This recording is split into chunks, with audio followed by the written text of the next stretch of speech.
Welcome back to the Core Cars News Tech Lab. Today we're going to be diving into Dish and DIRECTV. Now these two companies recently failed to successfully merge, a deal that many said was required for both companies to survive.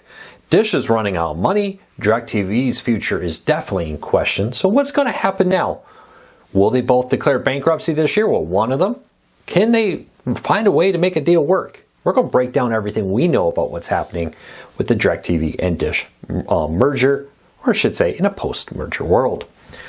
First though, hey, if you like what we do here, we cover the world of cord cutting, helping you save money from the high cost of TV. Please consider hitting that subscribe button or hitting that thumbs up. Doing one or both lets YouTube know you enjoy what we do here, so they recommend our videos to more people. It really does help.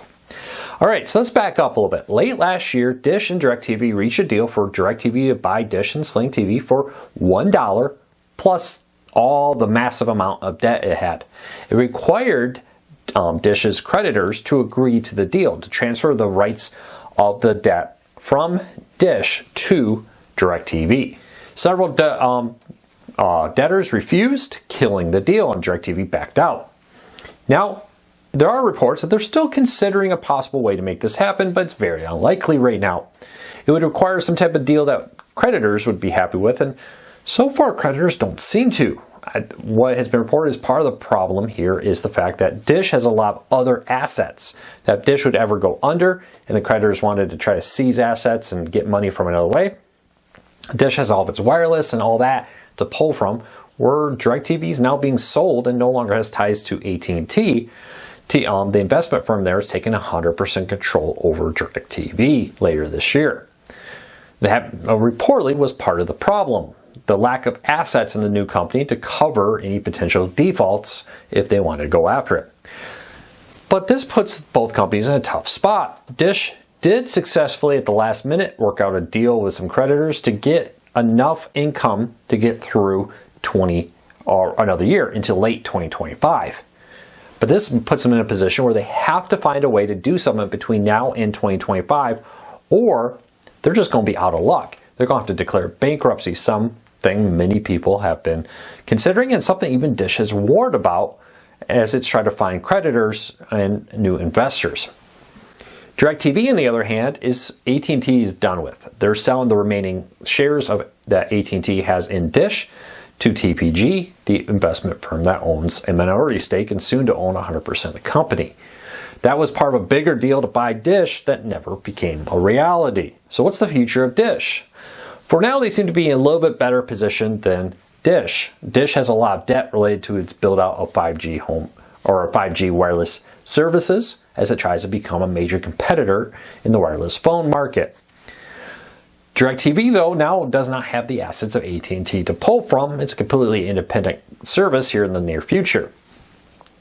It's reportedly losing subscribers just like all the other ones are, and raises a question: how long can it continue to go? It's been slowly trying to pivot away from expensive satellites to cheaper streaming, well, cheaper for it streaming versus launching expensive satellites. It's been long reported that we probably won't be seeing new satellites put into space, so in the next 10 or so years, will DIRECTV be able to continue to offer satellite service? We'll have to wait and see. The most likely outcome here is one of two things. First of all, it's still very much a real possibility that a deal could be reached and a new merger between Dish and DIRECTV could go forward. I personally think if you want to see DIRECTV offering satellite and Dish offering satellite TV service in 10 plus years, this is probably the only way to do it. The other option is a dramatic shift to streaming. Now, Dish's future is over to the phone business. At some point, you do have to wonder, how long does it just try to get rid of its TV business, shut it down at some point, and focus 100% on its wireless one? For DIRECTV, it doesn't have a second business anymore. It's definitely sold all in on streaming. You notice its commercials now promote no satellite needed, promoting its DIRECTV via internet service, and really downplaying its DIRECTV stream service. It's still out there, but it's not marketed like it used to be. We'll see what happens here, but that seems to be its main focus, and probably what it needs to focus on is its streaming to compete with things like YouTube TV, Hulu, Fubo, and others. Both companies face the real possibility of bankruptcy now that the deal is falling apart. While Dish may be closer to bankruptcy than DIRECTV, DIRECTV also could find itself in a similar position if it doesn't find a way to dramatically grow its streaming TV business and make it profitable.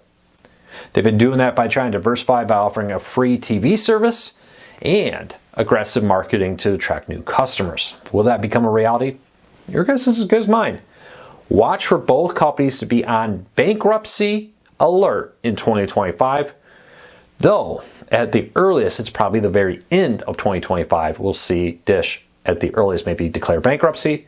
A lot can happen between now and then. New sources of income, improved market, all kinds of things could change that going forward.